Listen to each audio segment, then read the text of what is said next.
Gongsi Facai, selamat tahun baru Imlek bagi Anda yang merayakan dimanapun Anda berada. Ya, doa yang sama pasti selalu kita harapkan semua masyarakat Indonesia atau yang ada di dunia bahkan ya yang merayakan ini, semoga rezeki selalu lancar, Amin. Cuan selalu ada di dompet, di rekening gitu ya. Kemudian yang memang sudah mendapatkan jodohnya ya segera bersatu untuk dinikahi gitu. Terus apa lagi Irianda?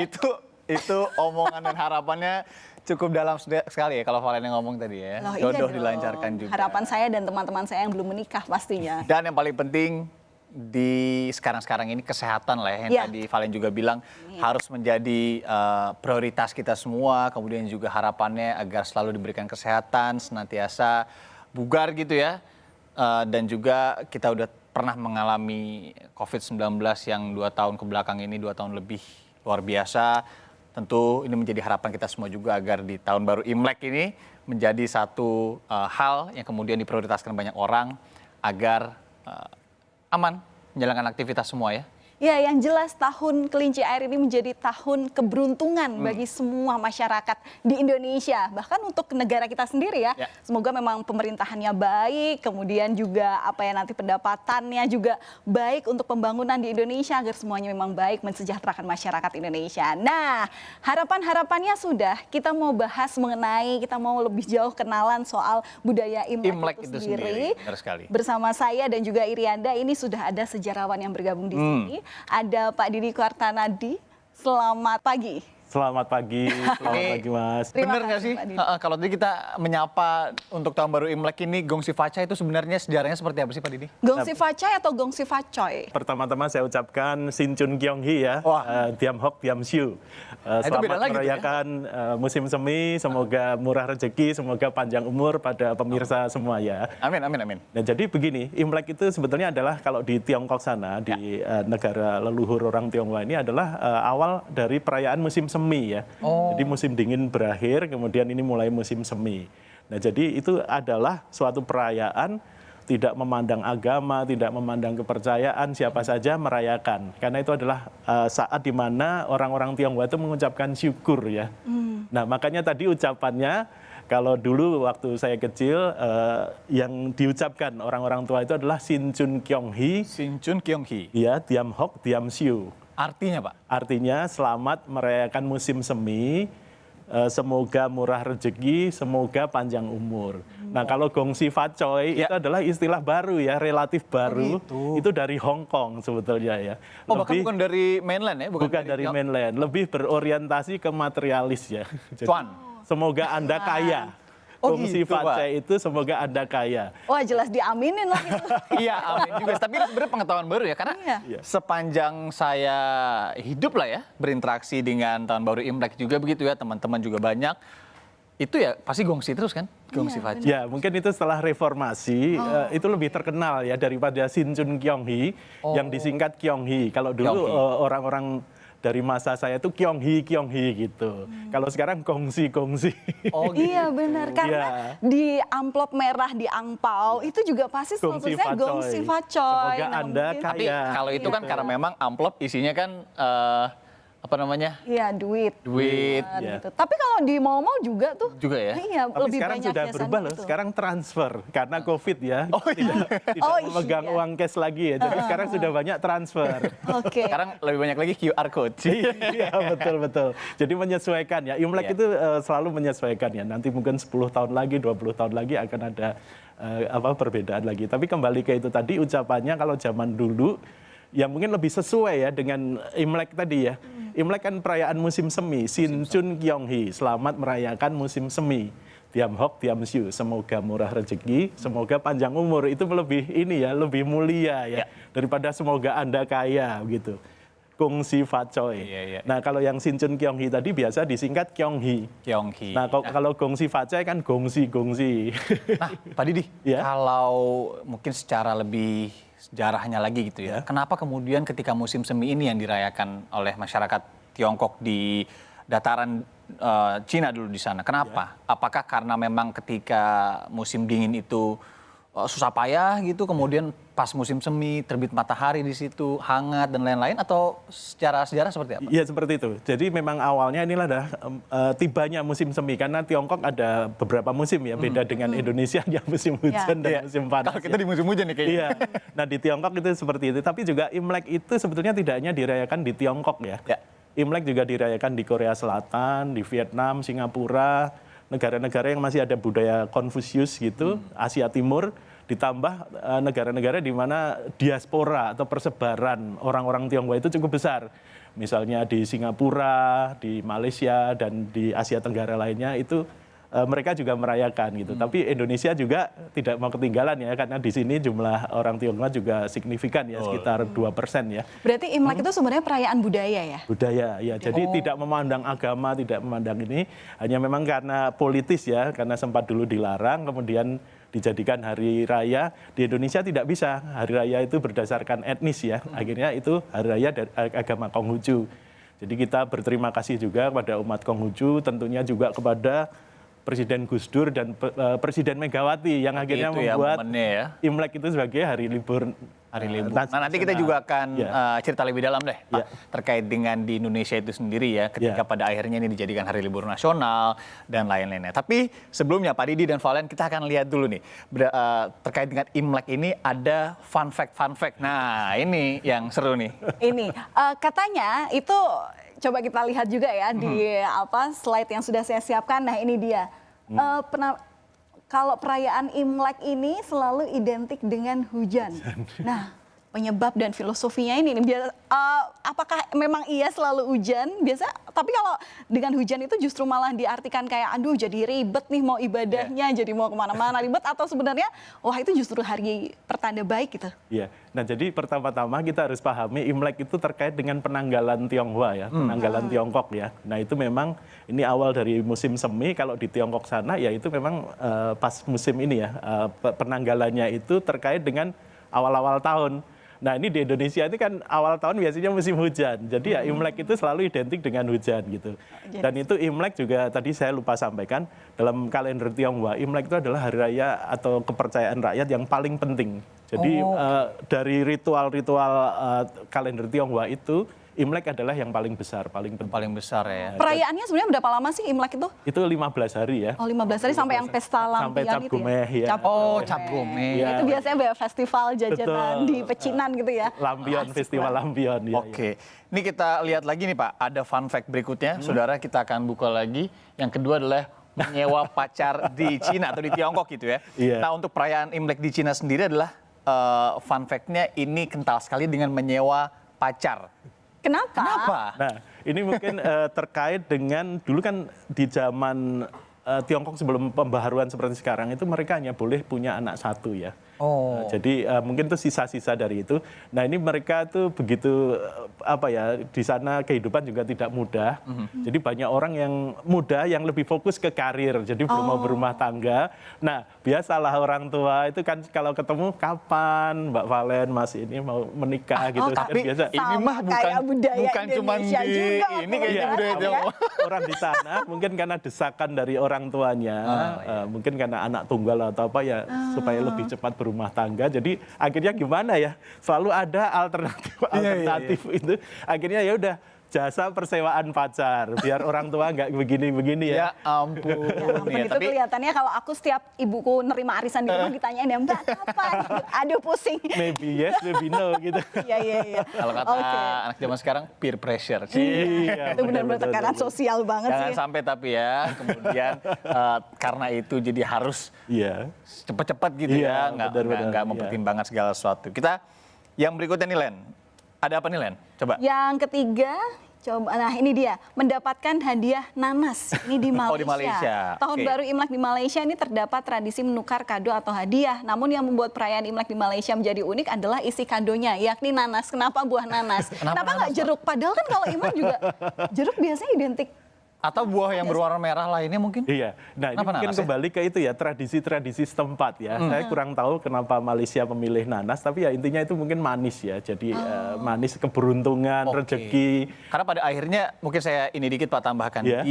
Karena ini kan menyebar begitu kan, tadi Bapak bilang mengikuti juga perkembangan dan lain-lain. Jadi di setiap tempat, di setiap negara punya ciri khas lagi tradisi masing-masing. Kalau di Indonesia Pak, ada buah yang lebih kental dengan di sini ada tradisi apa Imlek? ya? Terong susu kalau tidak salah ya. Di sini itu juga dianggap apa ya?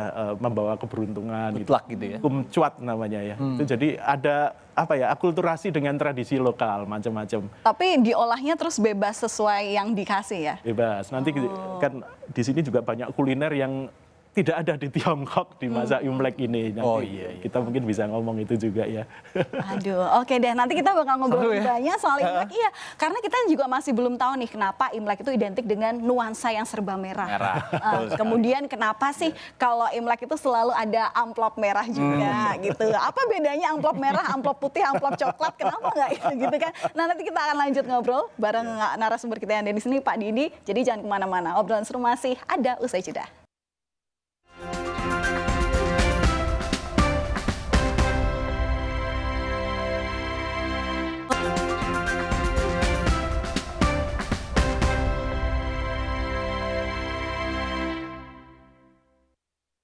Kembali di Sapa Indonesia Pekan spesial perayaan Imlek, Tahun Baru Imlek. Bersama Valen dan saya, Yanda, masih ada Pak Didi Kuartanada. Terima kasih Pak, masih bergabung di sini. Yalah ya, masa tiba-tiba. Kan masih banyak hal yang mau dibagiin ke kita. Nyambungin tadi saudara, kenapa kemudian kental sekali Pak dengan warna merah begitu? Kenapa Imlek? Nah ini warna merah saya juga khusus nih. Makanya. Ini juga akulturasi sebetulnya, dia adalah motif Cirebon ya, Megamendung Cirebon. Megamendung Cirebon. Motif ini ada di Cina sana, di Tiongkok, tapi ini akulturasi yang versi iya Pak? Iya. Nah kembali ke pertanyaannya mengapa warna merah? Imlek itu selalu merah ya. Jadi ceritanya zaman dulu ada makhluk ya, semacam naga atau apa gitu, namanya Nien. Nah itu hobinya makan anak kecil gitu. Di desa-desa. Cerita setempat ya? Nian itu kayak monster gitu monster betul. Nah itu monster itu sukanya makan anak kecil. Nah itu mereka bingung ya, orang-orang di Tiongkok sana gimana akhirnya ketahuan bahwa dia itu paling takut sama bunyi-bunyian yang berisik sama apapun yang berwarna merah. Nah dari Nian itulah akhirnya Imlek diasosiasikan dengan warna merah. Nah, angpo merah, apa merah, semuanya serba merah ya. Supaya nggak ada bahaya yang datang gitu ya, makna tersiratnya. Betul. Termasuk salah satu cara yang mengusir Nian itu adalah barongsai tadi. Ini berkaitan sama barongsai ya? Ya. Tapi kalau barongsainya sendiri itu menggambarkan si Nian ya Pak? Bukan. Bukan ya? Ini untuk menolak itu. Untuk menolak monsternya tadi ya? Jadi untuk nakut-nakuti lah. Karena kan dia takut suara berisik. Gitu, Tapi enak suaranya tuh. Selalu kental sekali dengan, wah ini perayaan nih. Betul, gitu. barongsai. Ini biasanya dicap gomeh ya Pak, kalau barongsai ya? Iya. Oke, terus kan selain ada semuanya yang warna merah, kemudian juga ada makanan-makanan khas yang selalu ada cuma di periode Imlek gitu kan. Betul. Mungkin warga Jakarta tahu ya daerah Pasar Bunga Rawabelong itu pasti kan, karena kalau saya pulang tuh ke daerah sana itu bandengnya gede-gede. Nah itu bandeng, kenapa? Ya? Iya bandeng, ikan bandengnya gede-gede gitu. Emang itu khusus dimakan untuk perayaan Imlek aja atau ada cara khusus juga katanya ketika makan ya? Imlek bandeng itu unik ya, tapi sepertinya itu hanya khas Jakarta ya, karena masing-masing daerah punya itu sendiri akulturasi. Bahkan bukan khas Indonesia ya, Jakarta ya Pak? Iya, sepertinya terutama di Jakarta ya, itu punya akulturasi sendiri-sendiri ya. Nah bahkan itu soal bandeng itu sempat zaman-zaman dulu itu ya, kalau menantu atau calon menantu datang ke rumah calon mertua di masa Imlek tidak membawa bandeng itu bisa-bisa ditolak. Wah, tidak bisa karena itu penting sekali ya. Nah itu menurut seorang ahli sejarah Jakarta namanya J.J. Rizal, itu bandeng itu sebenarnya makanan orang Betawi. Ini salah satu contoh terbaik akulturasi Tionghoa dengan budaya setempat ya. Kalau Betawi itu kan bandeng itu selalu dipindang. Pindang, bandeng is pindang gitu. Nah itu akhirnya orang Tionghoa juga ikut memasukkan kuliner bandeng ini ke dalam menu Imlek.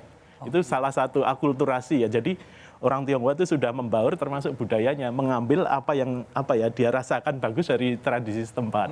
Jadi juga kita tahu lontong cap gomeh itu di Tiongkok sana nggak ada. Itu khas Indonesia. Oh berarti bandeng pun iya. Bandeng, lontong cap gomeh itu adalah makanan-makanan yang mungkin unik ya. Tapi katanya bandeng kalau makan itu juga nggak boleh dibuat. Ya, betul. Bad luck aja ya?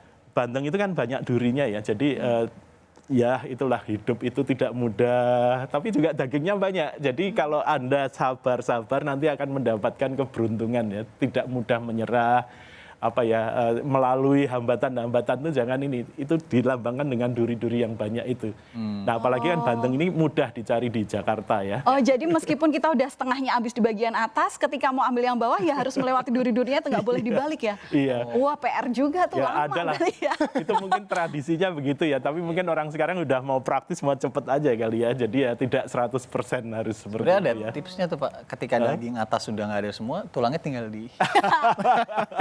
Ini kan harus, harus ini makna perjuangan. Pak, kalau di Tiongkok sendiri atau di Cina, apa makanan yang mereka yang nggak boleh biasanya selalu terlewatkan ada? deh. Nggak boleh terlewatkan itu adalah kue keranjang sebetulnya. Kue Kue keranjang itu wajib ya, karena itu ditaruh di meja sembayang. Tapi itu menarik juga, karena di sini itu sudah jadi menu Imlek juga ya, yang disukai bukan hanya orang Tionghoa saja.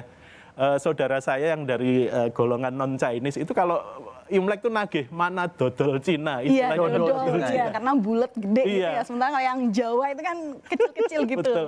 Mana dodol Cinanya. Jadi sudah jadi menu siapa saja ya, bukan hanya etnis Tionghoa. Itu salah satu bentuk akulturasi yang juga menurut saya sudah masuk ke semua segmen masyarakat. Ya. Karena kan itu halal ya, halal dan manis ya. Orang kan makanan manis-manis juga. Jadi itu yang di Tiongkok nggak boleh dilewatkan, salah satu menu yang itu adalah kue keranjang itu.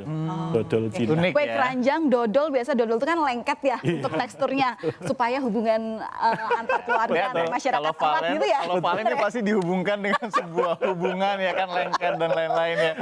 Kami menjaga silaturahmi kan kalau kita memberikan kue Oke, berarti keranjang. jangan lupa nanti ada dodol Cina ya, Len, kalau ada perayaan. Enggak, Pak Didi deh kalau gitu.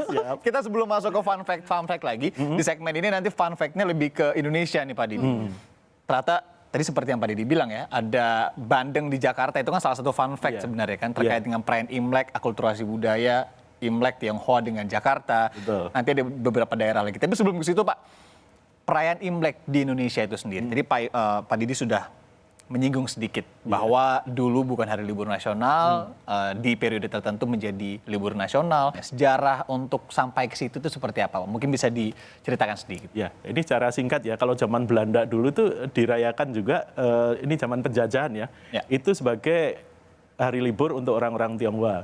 Dan waktu itu memang meriah ya Imlek itu ya, itu kan waktu itu juga belum ada mall ya. Jadi dulu pasar malam. Imlek itu identik dengan apa yang namanya pasar malam di situ. Waduh, di Pancoran itu bisa sangat macet gitu ya. Nah, kemudian memasuki zaman Jepang, itu habis Belanda kan Jepang. Nah, uniknya Jepang itu karena mereka anti barat, melarang semua yang berbau Belanda, akhirnya justru tradisi Tionghoa yang dibangkitkan. Oke. Jadi pertama kali Imlek jadi hari libur nasional itu adalah oleh penguasa militer Jepang di Jawa. Karena Sekitar tahun berapa itu? 43. 43 sampai 45. Jadi sebelum masa reformasi itu di masa penjajahan Jepang tahun 43 itu Imlek sudah jadi hari libur nasional. Oke. Nah itu menarik, justru Jepang yang musuhnya orang Tiongkok malah membuat Imlek jadi hari libur karena Jepang anti Barat. Kemudian memasuki masa kemerdekaan, Presiden Soekarno waktu itu ketika Indonesia merdeka juga membuat Imlek itu satu dari 4 libur Tionghoa. Jadi Imlek, kemudian Cengbeng, membersihkan makam, kemudian hari lahir dan hari wafat Nabi Konghucu. Ada 4 hari libur Tionghoa, itu tahun 46 diakui. Nah, prahara baru datang itu ketika Orde Baru, ketika Presiden Soeharto. Di sana ada larangan perayaan agama dan kepercayaan Cina. Istilahnya sudah Cina ya. Kalau zaman sebelumnya pakai Tionghoa, di masa Orde Baru pakai nama Cina, itu hanya boleh dirayakan di lingkungan keluarga dan di tempat tertutup. Jadi nggak bisa Mbak Valen, Mas ini mau nonton barongsai di keramaian nggak bisa, nggak boleh. Bisa-bisa nanti didatangi ke aparat gitu. Jadi itu kira-kira 32 tahun, baru kemudian masa reformasi itu memberikan berkah lah bagi warga Tionghoa. Nah kemudian ketika Gus Dur kan orangnya sangat pluralis ya. Gus Dur itu dekat dengan kalangan agama, ketika dari kelompok Konghucu memohon supaya Imlek dijadikan hari libur, disetujui oleh Gus Dur. Pertama sebagai fakultatif.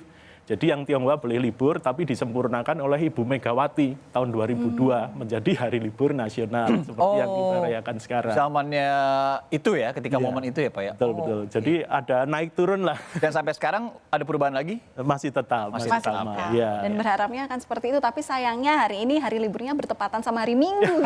Itu dia. Jadi nggak bisa nambah libur ya. Nggak bisa nambah libur ya. Iya benar juga ya. Oke. Kita masuk ke fun fact. Kita masuk ke fun fact. Fun fact yang ada di sejumlah daerah di Indonesia. Yang pertama. Yang pertama, di Depok. Nah, ini dia.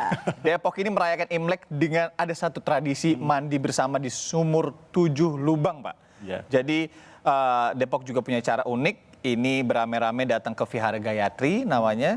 Selain untuk beribadah, perayaan Imlek juga dirayakan dengan mandi bersama di sumur 7 lubang ini. Nah, tentu doanya mendatangkan rezeki, jodoh, bahkan bisa menyembuhkan penyakit katanya. Komen Pak Didi. Ya itu tadi, kembali ke ini ya, tiap daerah memiliki ciri khas sendiri ya. Mungkin akan bagus sekali jika ada buku yang menceritakan keberagaman. Imlek itu bukan hanya belum ada tuh Pak ya? satu versi gitu. Ya.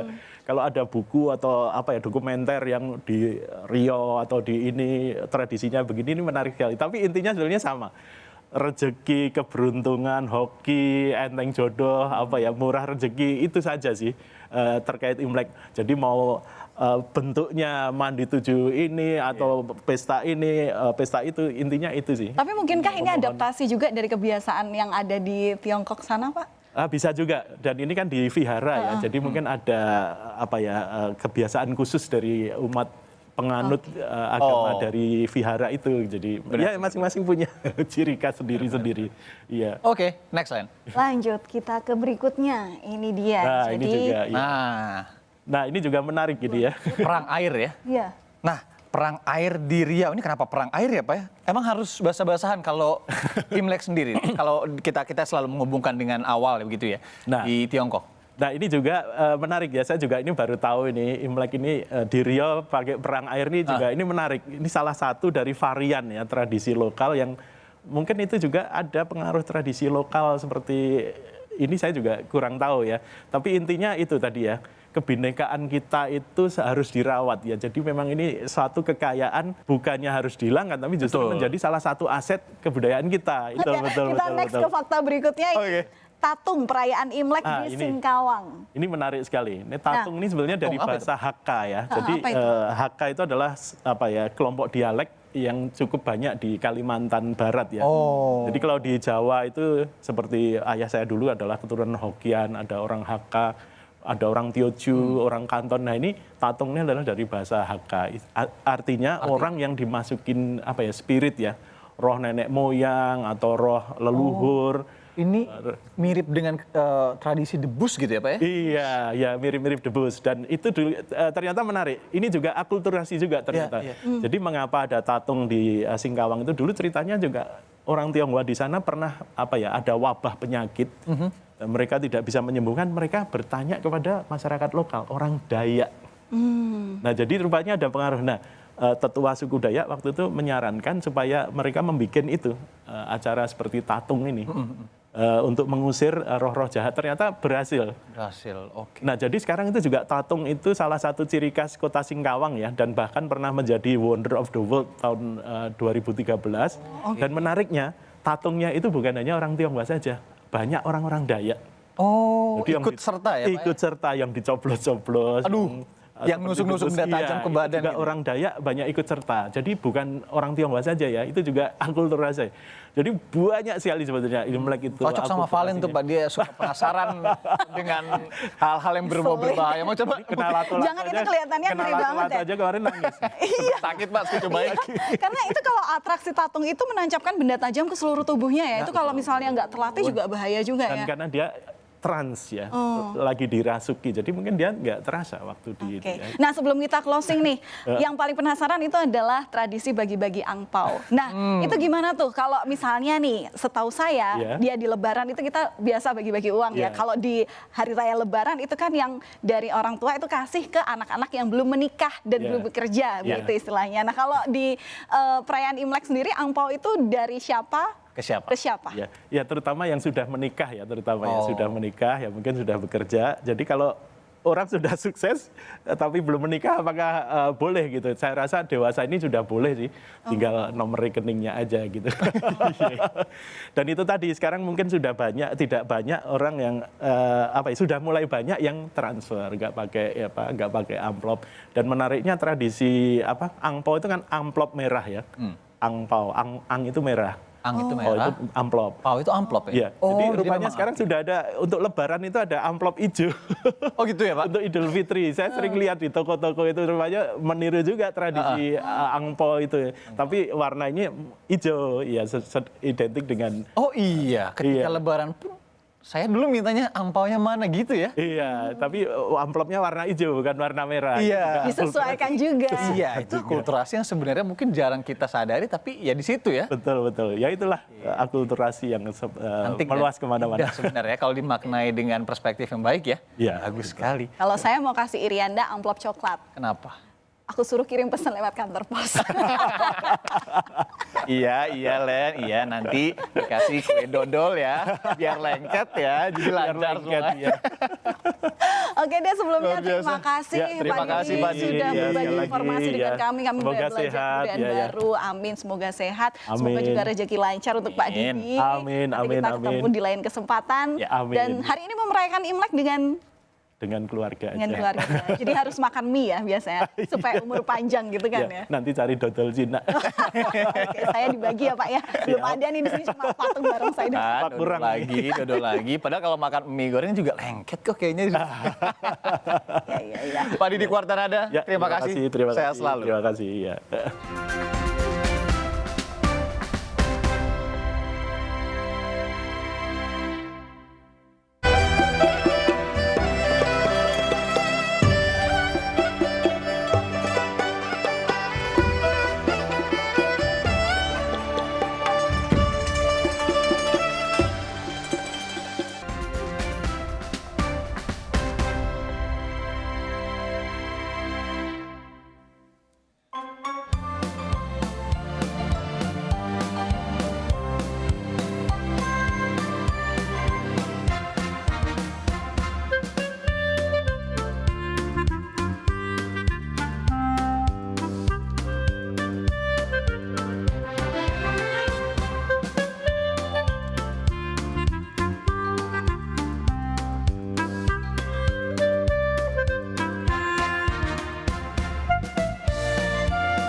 Sean Nicholas Alexander. Luar biasa, Gong si Facong. Ketemu lagi. Saya udah beberapa kali ketemu Sean di Kompas perayaan Imlek gitu ya. Waktu itu Senang masih banget. kecil ya?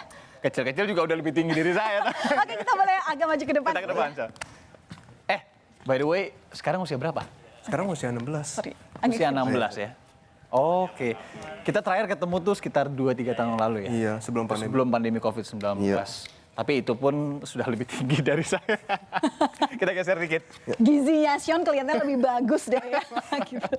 Oke, Sean 2 tahun setelah pandemi otomatis kita nggak bisa lihat perform kamu ya. Dan tadi kita begitu istilahnya disulap untuk kemudian cuma ngeliatin penampilan kamu yang luar biasa. Boleh sekali lagi tepuk tangan kali ya. Yang ada di studio bantu dong, tepuk tangannya sepi banget deh. Kita geser dikit lagi.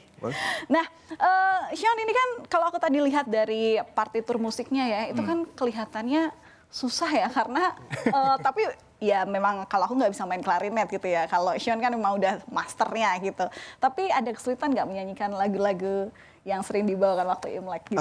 Ya kalau untuk lagu Imlek sih untuk saya memang tidak terlalu susah, tetapi memang ada beberapa hal-hal yang lagu Imlek mempunyai yang membuat lagu Imlek sedikit lebih susah dibandingin yang lain-lain seperti nuansanya karena kan ini lagu dari Asia kayak gitu. Jadinya beda dengan Lebih lagu-lagu susah yang ya? saya. Agak-agak ada beberapa partnya. Ada perbedaannya sedikit. Ada perbedaannya ya. Saya jadi terus terbayang kalau Mas Sean ini pemain klarinet termuda di Indonesia. Mungkin waktu itu juga mulainya kapan? 3,5 tahun ya umurnya ya? Bersentuhan dengan klarinet ya? Kalau sama klarinet sih enggak. Enggak, lebih 8 tahun? Di umur 8 tahun ya? Kayaknya ya. Kayaknya. Kalau nggak salah dulu piano dulu. Iya. Iya, piano kan? dulu ya, luar biasa banget ya pokoknya. Gimana kalau Imlek kira-kira setelah pandemi COVID-19, atau kita cerita-cerita pas pandemi dulu ya. Kemarin pas pandemi itu 2 tahunan, Imlek gimana perayaannya kamu? Aduh, pandemi sih kan kebanyakan di rumah, nggak bisa kemana-mana, PPKM masih levelnya 4, level 3, jadinya susah sih merayain Imlek. Ya udah gitu aja gitu ya. Gitu aja ya. Tapi biasanya kalau ngerayain Imlek ada tradisi khusus Kak buat keluarga? Di keluarga? Ya biasanya jalan-jalan ke rumahnya keluarga, terus selebrasi Imlek, kungsi facai. Kungsi facai. Makanan apa yang selalu ada di rumah Sean, Nicholas, dan keluarga kalau lagi Imlek? Hotpot. Hotpot. Terus? Rumah di mana? Daerah Jakarta kan? Iya, Jakarta. Ada bandeng juga nggak? Biasanya ada bandengnya. Kadang-kadang. Kadang-kadang ya. Kadang-kadang. Ya, ada Hotpot bandeng, tadi ya. hotpot. Mie ada nggak mie? Mie pasti. Mie pasti ya, karena filosofinya mie yang panjang, semoga panjang umur gitu. Tradisi bagi-bagi angpau ada ini nggak tuh? kalau Sean sendiri udah masih dikasih angpau atau sudah memberikan angpau? Masih menerima angpau. Syukurlah. Biasanya dapat berapa nih tahun ini? Kira-kira dapat berapa Agak nih? curang. Tapi kan tahun ini berarti nanti setelah dari sini bakal safari ke rumah keluarga ya? Iya. Tapi kalau di tradisi keluarga sendiri, pembagian angpaunya masih pakai amplop merah atau udah transfer? Pasti pakai amplop merah. Tradisi. Tradisi ya, masih menjaga ya. Ya seru dong kita ngantongin di dalam tas banyak gitu ya, amplop gitu koleksi. Wah dari mana nih gitu kan. Nah tapi kalau untuk memaknai Imlek sendiri, Sean gimana? Ya. Untuk saya sih Imlek tahun ini itu memang yang untuk saya lebih penting karena kan yang sebelumnya tahun 2022, 21, 20 kan semuanya pandemi. Jadinya nggak sempet Imlek sama semua keluarga. Jadinya tahun ini baru pertama kali yang dapat berimlek secara bertatap muka.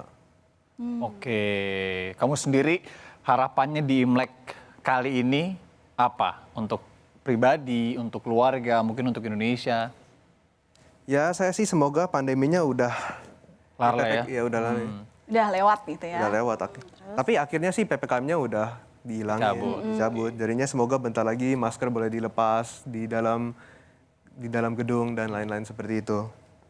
Oke. Terus kalau untuk dari segi karir Sean nih, ini kan konser-konser otomatis kemarin kan Iya, sempat itu gimana tuh juga kemarin ya. Nah terus ini gimana nih di tahun 2023, adakah rencana konser terdekat dan mungkin kira-kira di 12 bulan ini jangan-jangan udah terjadwal di mana Iya, aja? gimana jadwalnya? Ada. Kira-kira yang paling dekat dulu deh.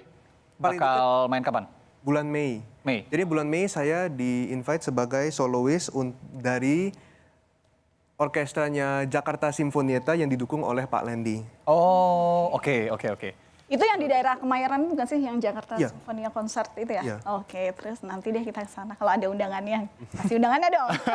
Terus nanti selain di situ itu bulan Mei. Iya. Terus Kalau setelah itu nanti di depan-depannya masih ada planning-planningnya dulu sih. Tapi ada planning untuk mulai bermain di luar di luar negara Indonesia, di Oh. Singapura, di Thailand.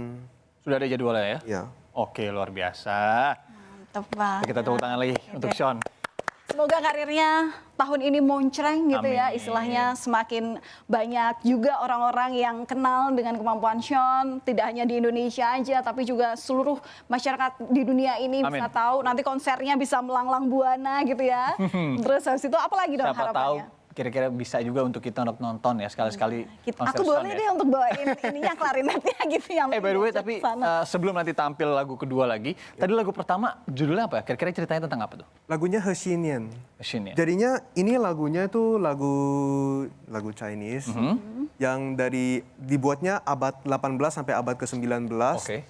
Tapi informasinya sih nggak terlalu komplit kalau untuk lagu ini. Oke. Tapi ini memang dipakai sebagai lagu Imlek. perayaan Imlek Ya, gitu perayaan Oke. Imlek. Kalau lagu yang selanjutnya nanti yang akan dimainkan yang kedua?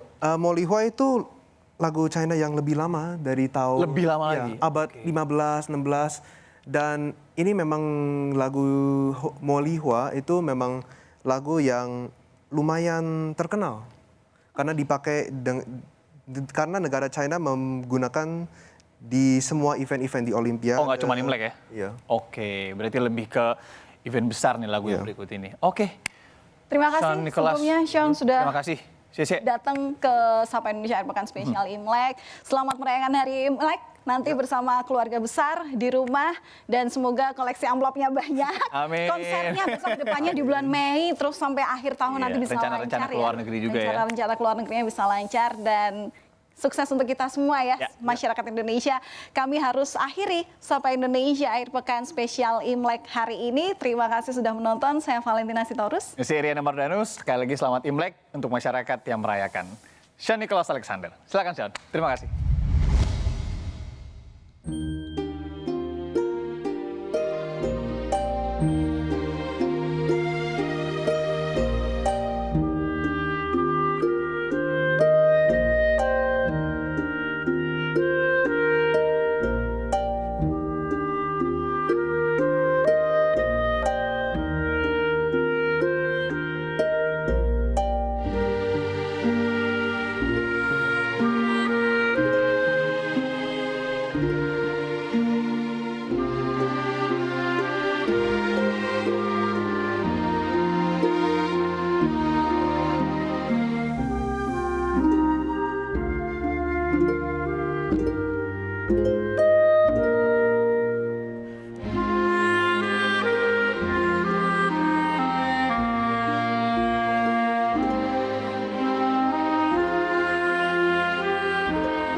Yeay, Sean Nicholas Alexander. Ngelihatnya di TV aja udah keren banget ya kemarin, apalagi pas kita nonton langsung juga kemarin. Iya, lebih merinding, apalagi dulu kalau kita lihat ke belakang memang Sean Alexander ini waktu masih kecil banget Iya, di masih sini. kecil, Gitu masih kan. segini saya lah waktu itu udah di Sapa Indonesia juga kan waktu itu. Tiba-tiba kemarin udah segini aja. Udah kalah tinggi ya. Banget ya. Iya, harapannya semoga sukses selalu ya Sean Alexander dengan apapun irama musik nanti yang dibawakan dengan klarinetnya. Kalau ada konser ya bolehlah bagi-bagi tiket ke sini gitu ya, biar nanti kita ikut meramaikan Kirim gitu dengan ya. angpau, amplop angpau. Ya itu tadi. Nah biasanya kalau Imlek ini kan pasti ada hujan gitu ya. Iya, Meskipun kenapa di ya? Jakarta katanya kan biar hujan itu rintik-rintik yang datang bebarengan itu membawa rezeki, membawa berkah gitu. Simbol biasanya di perayaan Imlek. Ya memang meskipun di Jakarta ini masih cerah gitu ya, tapi nggak ada salahnya kalau sedia payung sebelum hujan. Siapa tahu hari ini kan hari libur nih, mesti mau jalan-jalan ke rumah saudara gitu kan. Ya bawa payung nggak ada salahnya lah. Jadi kalau hujan tetap tampil dengan cantik, tetap siap untuk merayakan Imlek hari ini. Dan untuk Anda yang mungkin saat ini sudah berada di tempat liburan, sedang menikmati santapan pagi bersama keluarga, lagi ngobrol-ngobrol, kami mengucapkan juga sekali lagi bagi Anda yang merayakan Selamat Tahun Baru Imlek. Tentunya jangan lupa jaga kesehatan dan jangan lupa bahagia. Akhir Ya. kata, Sapa Indonesia Akhir Pekan kami tutup sampai di sini. Saya Irena Mardanus. Dan saya Valentina Sitorus. Ingat besok Senin, tapi tenang aja, Seninnya libur. Sampai jumpa. Iya, libur. Terima kasih sudah Dadah. menonton. Bye-bye. Si libur.